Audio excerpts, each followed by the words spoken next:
Hello, everybody. Welcome to Tyrion, Cuthbert, Attorney of the Arcane. On the last episode, we did stuff.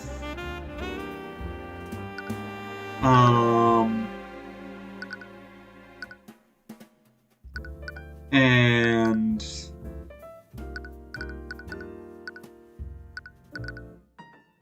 we finished chapter 1.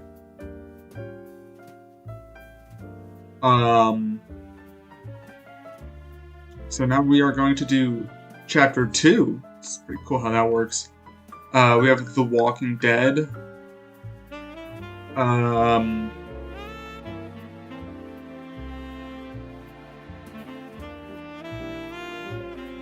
Yeah, chapter 2. We're gonna do this little. I was gonna say we're gonna do this little twink here. No. We're gonna do the case with this little, very slender young man.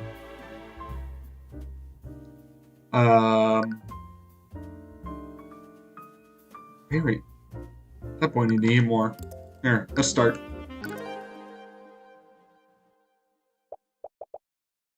Wallace and Nightgrave. That's probably the boy we saw, right?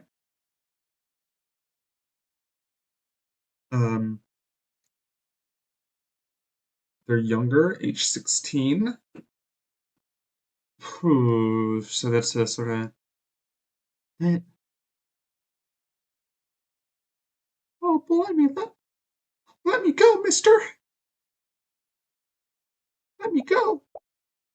Let me go! I'm not going anywhere until I see her. I'm sorry, Wallace, but she's already passed. There was nothing more they could have done. How? This academy teaches the best mages in the kingdom. Are you telling me they couldn't do anything? Her condition was much worse than we thought. The kingdom's magic isn't advanced enough to treat something like this.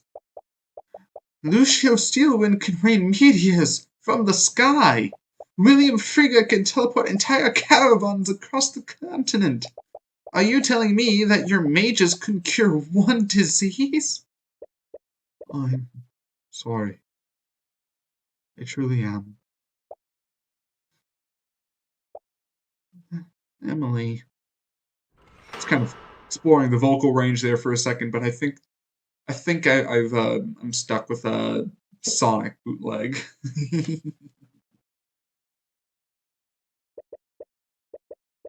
I'm sorry, Celeste, but there's no way out of this.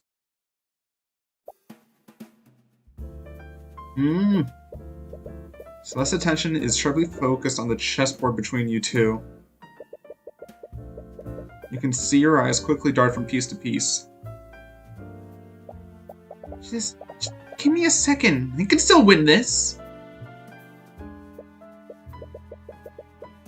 Celeste, there's no way for you to avoid checkmate next turn.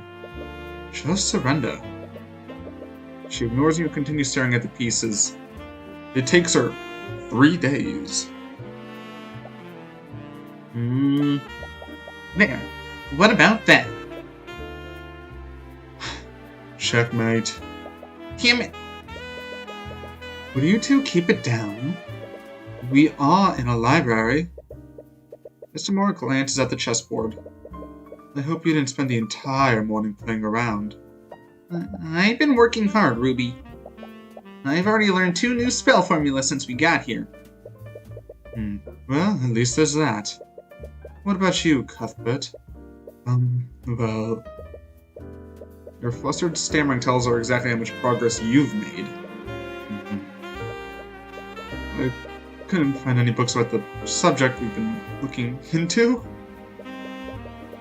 You spent the entire day combing through the Kingdom's Imperial Library, researching the Eye of Horus.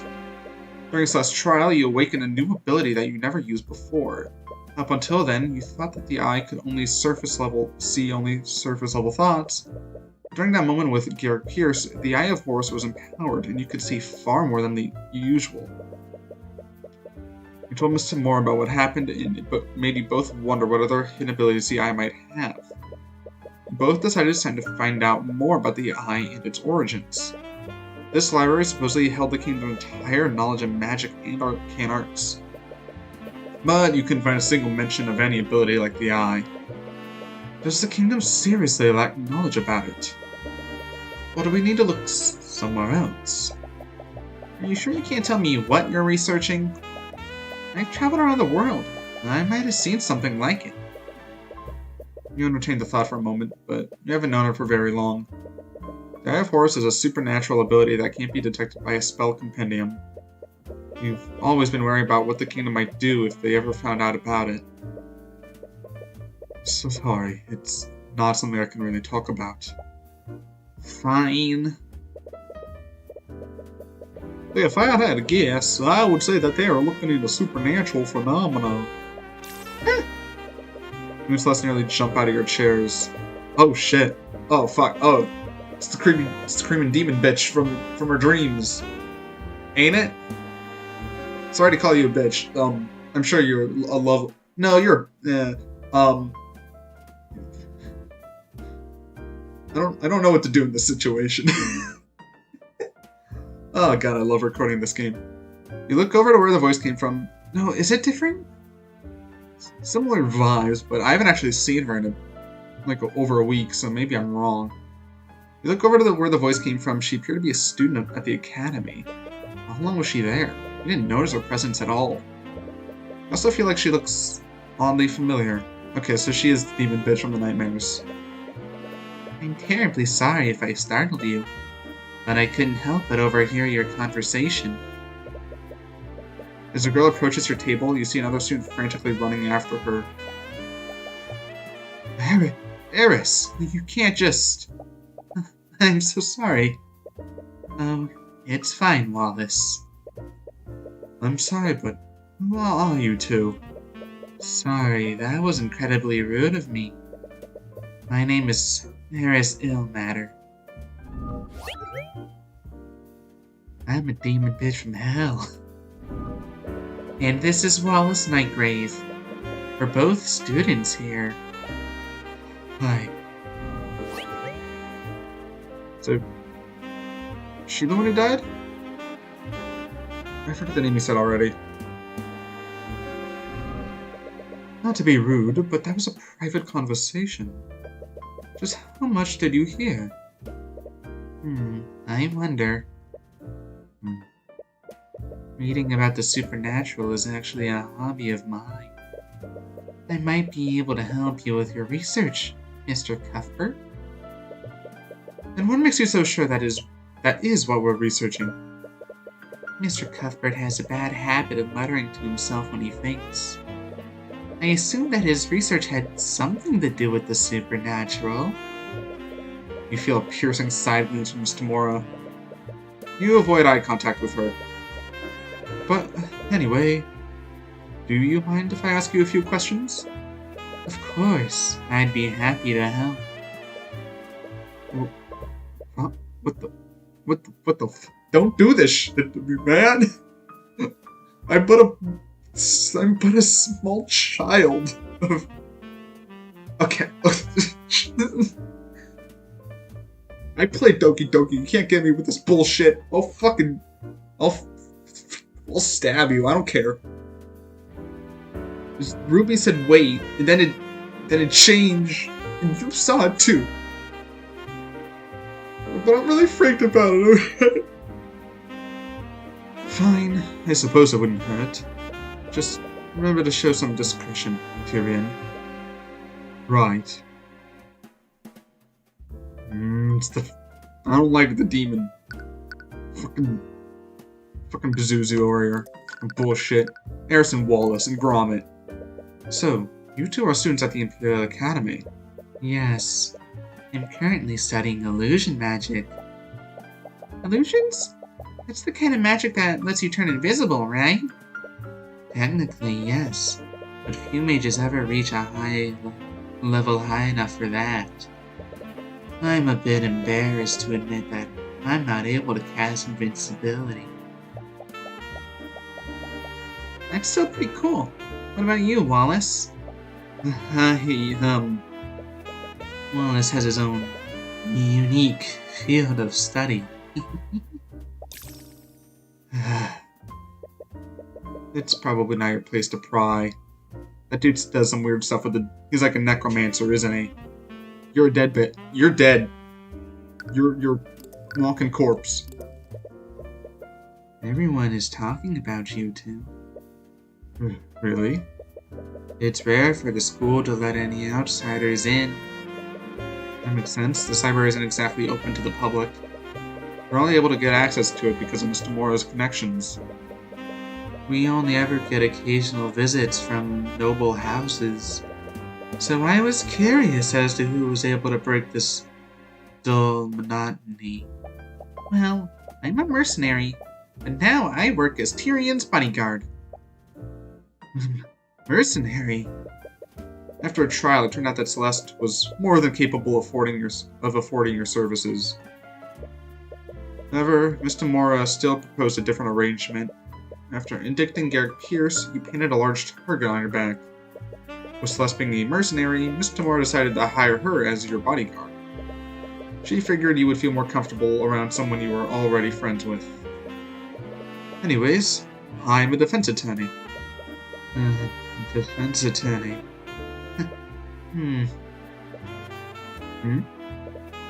My apologies. It's just not what I was expecting.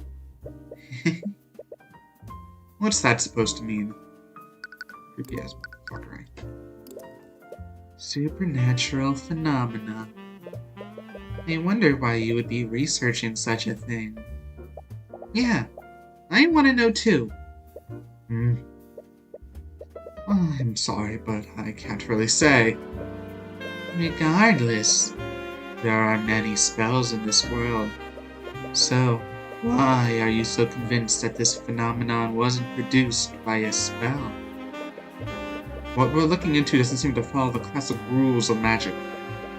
Oh, how so? Please, tell me. It was created by someone who's not a mage. Oh, really? So you're saying that this was something created by a person? Words came out of your mouth before you realized it. You sent a small apologetic look to Mr. Mora. That does remind me of a story. Story? Mr. Cuthbert, you know about the legend about how the kingdom of Wyvengard was created? You mean the story about the ancient dragons? Ancient what? So, Wyvengard has a story about ancient dragons? It's only about one ancient dragon. The Church of Bahamut. Is that just a Final Fantasy thing, or is that from a different religion and I'm just incredibly insulting? Alright, let's talk. I'm gonna Google it real quick. Sorry, it's a Dungeons and Dragons thing? No shot. What is Bahamut the god of? He is a deity of good dragon. What is Bahamut original myth? Okay. Bahamut originated as an enormous whale in ancient pre-Islamic Arabian myth. Ooh. I didn't know there was Arabian mythology pre-Islam. That's very interesting. That is, I want to look more. I gotta learn more about mythology. I gotta find like a podcast or something. The Church of Bahamut refers to him as the Scaled Lord. Oh, that's who they're talking about. Okay. Well, I'm glad we finally got some answers. Cool, that's an actual dragon. I'm sure you've even heard people mention him before. Legends say that the first mages were created centuries ago by him. And that's a statue of him, I guess? At that time, our kingdom was caught in the middle of a brutal war. With no way to defend themselves, the kingdom was on the brink of destruction. Our people prayed to Bahamut, the god of dragons, for salvation. And almost as if to answer their prayers, Rathalion, the last Scaled Lord, appeared before them, I'm definitely not Googling Rathalion right now just to see if that's also a thing. Because even though it doesn't sound familiar, I'm getting the vibe. Rathalion Bloodborne, what the fuck? I don't... Rathalion original myth. I'm seeing something from Bloodborne, but... Wait, oh, not Bloodborne the game? Wait, the Argent Archives... What the... What am I looking at? Bloodborne, Rathalion Bloodborne. A Sindori Magister and Herald of the Conclave, New House...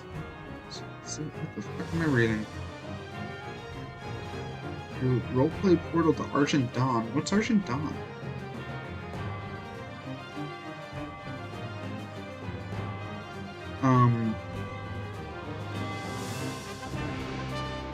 Okay, sorry. Undiagnosed ADHD. The last Scaled Lord appeared before them. The Scaled Lord bestowed the gift of magic on a band of heroes who were fighting the front lines.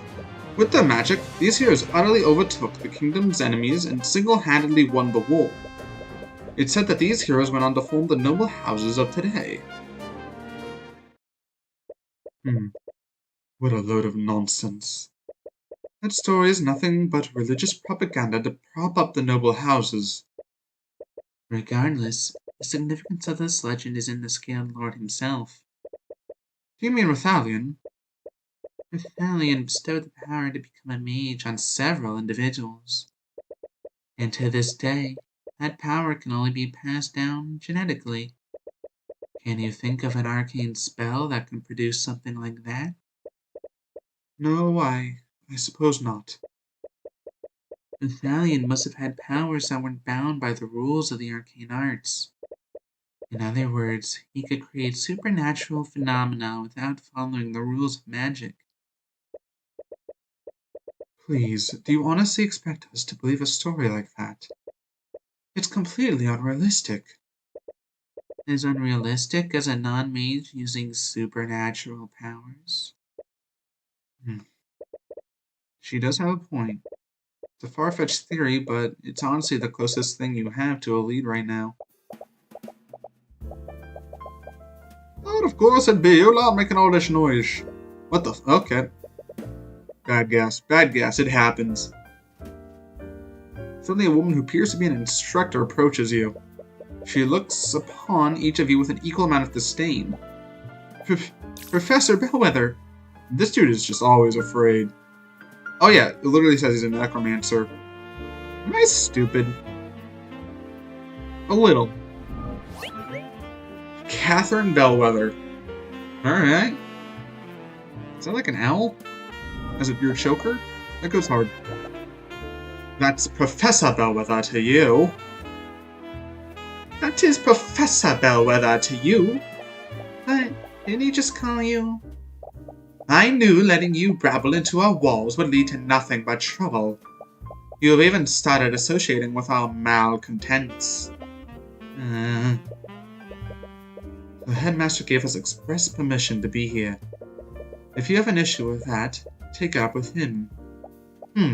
I'll have you know that I was on my way to do just that. Wallace? Yes? How am I supposed to understand you when you're stuttering? Yes, Professor Bellwether. Straighten out your uniform and fix that awful hair. You look like a street urchin. But I suppose it's unreasonable to expect anything more. And as for you, this fucking demon psycho motherfucker. I hope she's the one who dies. I want that bitch dead. I don't care. I don't care. She's fucking with my game like that. I want her dead. Just like, hey, bodyguard Celeste, stab her repeatedly into the face. Please. I'll pay you good money. I'll be on my way. What a bitch. Celeste. Oh, come on. You were all thinking it. Anyways, with that out of the way, shall we begin?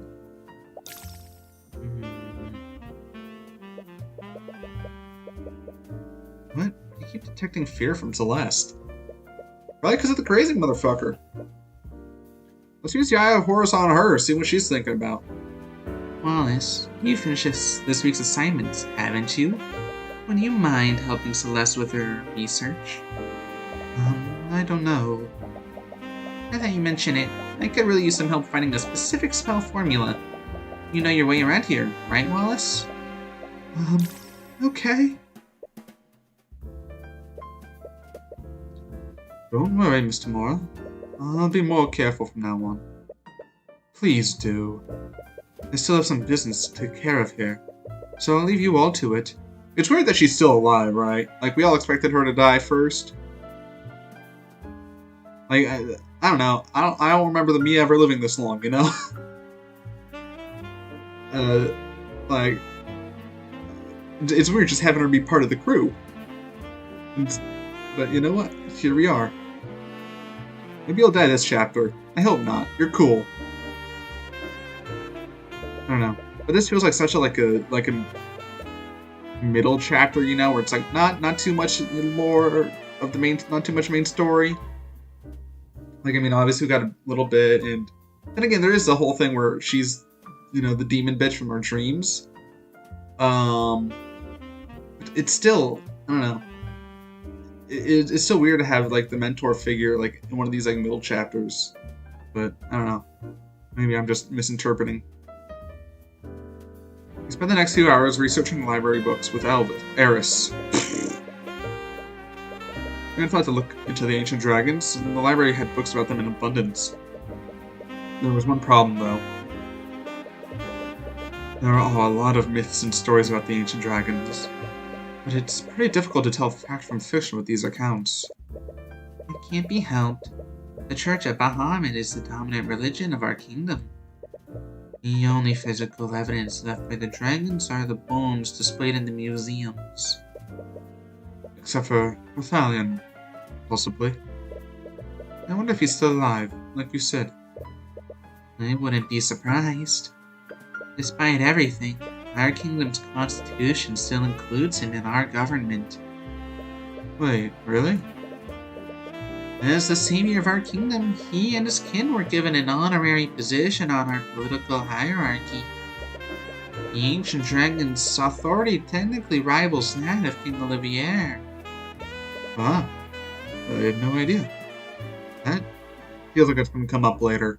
I don't know if we're going to have to take him to court, even though I would love nothing more than to take a dragon to court. Like, please, game, please. But still. How have I never heard of this before? To be honest, that law is just a way to revere him and appease the church. Well, Rathalion couldn't possibly be any worse than the nobility. Yeah! You're so stuck in your own thoughts that you accidentally bump into a bookshelf. The shelf begins to tip over, and you're able to catch it before it fully falls over. Not before several books fall from their shelves. The ground with a cacophony of thuds. Some students glance in your direction. Be quiet. Sorry. Be quiet! Eris begins giggling. She seems amused by what's happening. Hey, you good? You good, bro?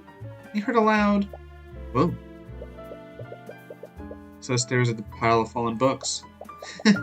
What did you do? Look at that. Just help me clean this up.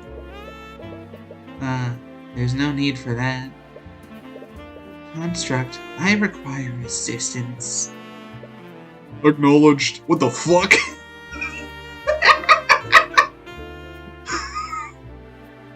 I fucking love this game, man. I don't know. It's the guy from Thor 1. Oh, this game's great. What the fuck? Upon Eris's command, one of the nearby suits of armor suddenly springs to life and begins walking towards you. The voice coming out of it sounds human, but lacks emotion. Why does it sound familiar? Wait, did you do that, Eris? Yes. This is an arcane construct. It's a suit of armor that's animated using artificiary. This totally isn't going to come into play in a trial sometime. They're designed to carry out various tasks for the students. Yeah, literally. Really? I didn't know anything like that existed. They're still experimental, so they aren't available to the public yet. But a bunch of 16-year-olds, they're like, yeah, sure, why the fuck not, you know? With that being said, Construct, please, place these books back into where they belong. Acknowledged. And there's his command. Construct begins quickly picking the books. It moves with inhuman efficiency. After only a few seconds, all the books are back on their shelves. How? So they do whatever you tell them to? There are some limits to... Construct, tell me that I'm the fairest maiden you've ever seen. Command rejected. Oh, what? I guess they're not allowed to lie. You feel a sharp pain in your side as Celeste quickly jabs you. The Construct's voice is just a series of pre-recorded messages. I'm not sure if you noticed, but it uses the voice of Professor Bellwether. Unfortunately, you can't make them say anything other than what's recorded. Only the headmaster can change those settings. Artificiary that can record audio. I've never seen anything like it. But you just said that they're experimental, right? Maybe if I keep asking it, it'll just give up and do it. I would advise against that. Even if the commands are rejected, they're still stored in the constructs of command logs. What? Anyways, we should probably get back to work. Fine. Going from Eris's voice to Celeste's voice is difficile. Read more about the ancient dragons, but most of the stories read more like fables than actual historical accounts. I don't feel like I'm making any progress. Suddenly you hear a thunderous, low-pitched sound blare across the room. It sounds like a high-pitched horn, but with its volume turned up to unnatural levels. What? Celeste, do you hear that? How can I not? What is that? I didn't touch anything you weren't supposed to, right? What? Of course not. It finally stopped. Eris, wasn't that the lockdown system? Yes, I believe so. Lockdown system? The Academy is outfitted with a large artificiary system. In a state of emergency, it will erect magical barriers throughout the building. State of emergency? Should we be worried? Don't worry. The lockdown is designed to keep everybody safe. We're safe as long as the barriers are up. Unless the danger is inside, of course, in which, considering I'm right here, it definitely is, but we can focus on that another time. But Miss Demora, she said she was going to do something on campus. Oh shit! No, Miss Demora! I'm terribly sorry! You suddenly hear a disembodied voice echo through the library. It sounds like it's being projected magically. It's the headmaster. He's using the intercom system. Students in facility, please remain calm. There's been a murder on the academy grounds. What? Please, stay where you are and wait for the law enforcement to arrive. Where's Demora? Damn it, we have to get out of here. I'm afraid that's not possible. The lockdown system protects and locks each room. We can't leave this room until it's deactivated. Well, we won't know until we try. Run to the entrance and begin frantically pulling on the door's handle. You try to pull all your strength into prying it open, but it doesn't even budge. Tyrion, stop! But, Miss Tamora, know that you're worried about her, but there's already been a murder. You don't know where the attacker is, or if they're still armed. The best thing we can do right now is stay here and wait. She's right. Ugh. Damn it! I don't want to wait! Also, she's scary when intense. Celeste's hand rests on her sword. Her eyes are carefully watching the entrance. Wow, we've been here for hours, and she still hasn't stopped watching the door. She was also able to calm me down earlier. It's easy for her sometimes, but she's always reliable when it really counts. What? Students and faculty, thank you for your patience. Law enforcement has secured the building. The lockdown has been lifted. However, please remain in the building until... The master was barely finished with this message before you were at the door. Tyrion? Hey, don't go off on your own! Desperately run through the academy hallways. No, no. Miss Tamora! Miss Tamora! Where are you? I have no idea where you're even going anymore. You can feel your fear and anxiety rise with every passing moment. Where is she? Ugh!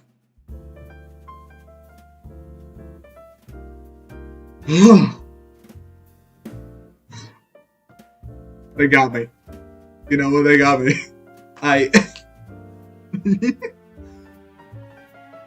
That was... Because I was just saying about, like, man, it's crazy how she's still alive and stuff. And then that happened, and I was so worried because she's such a cool character. Glad to see her safe, man. Cuthbert? What's wrong? Why are you shouting? Miss Tamora! Calm down, you're hyperventilating. I heard there was a murder, and I've been looking all over for you. And you were worried about me? I just... You hug Miss Tamora tightly as you're overcome with emotion. She's usually not receptive to affection, but you don't really care. You're just relieved that she's safe. Tyrion! Here you are. And you're crying. Sorry, I didn't mean to worry you so much. We heard the announcement. Do you know what happened, Ruby? I do, but... You see Miss Tamora glance at Wallace for a brief moment. For now, I think we should just head to the foyer. You arrive at the foyer to see the room swarmed with a legion of familiar knights. Is that the Inquisition? Don't tell me. The headmaster mentioned that there was a murder on campus. Someone used magic. Hey, you there. Yeah, it's him again. As you enter the foyer, Commander White notices you and begins marching your direction, but his attention isn't focused on you. Huh? Are you Wallace Nightgrave? Yes, but... By the authority of the Wyvern Guard Crown, I'm placing you under arrest. Hey, what are you doing? You three? The hell are you doing here? You said he was under arrest? On what charges? This kid is charged with the murder of Catherine Bellwether. What? Wasn't the professor you met in the library earlier? Oh, thank God, I did not want to hear her voice anymore. I mean, oh no, that's so bad. Like hell you're arresting him. He was with us in the library for the entire morning. There's no way he could have murdered her. Move aside, Celeste. But... Mr. Morrow's right. If Wallace is a suspect, we can't stop the Inquisition from arresting him. No. Don't worry, Wallace. We'll get to the bottom of what happened. Without a word, Wallace allows the Inquisition to drag him away. My apologies. I'm going to go and check on him. I almost forgot about her. Oh, this is terrible. I still don't understand. Why would they suspect Wallace of all people? I'm not sure myself. Unlike most magical homicides, this school is filled with plenty of mages. There has to be a long list of suspects. Isn't there anything we can do? I'm going to go investigate what happened. Cuthbert? Yes? He hasn't accepted you as his attorney yet. You don't even know if you'll be working this case. But I know that he's innocent. You just can't sit here and do nothing. Well, I clearly can't stop you. But please remember that being an attorney is your job. It's not charity work. Don't come crying to me if you run out of gold. Right. Anyway, I still have some business to take care of in the city. Will you two be okay handling this yourselves? Yes, we can handle this. Good. I'll leave everything to you then. Alright, let's go. Let's go, Celeste. Right. And with that, the start of Chapter 2 has officially begun. Oh, dude, this is probably, of the 3 games I've played so far, this is easily my favorite to record. Oh god, it's been a while too, so I'm really excited. I'm really I'm in a good mood. Seems to be a good case, and we got a necromancer going on. That's pretty cool. Got all this dragon shit, Scale Lord, Rathalion, whatever. I gotta Google Rathalion some more, but I won't because I'm gonna do episode 2 immediately after this. But you'll see it like the next day, or Thank you all for watching. I will do the next episode. Goodbye. Goodbye.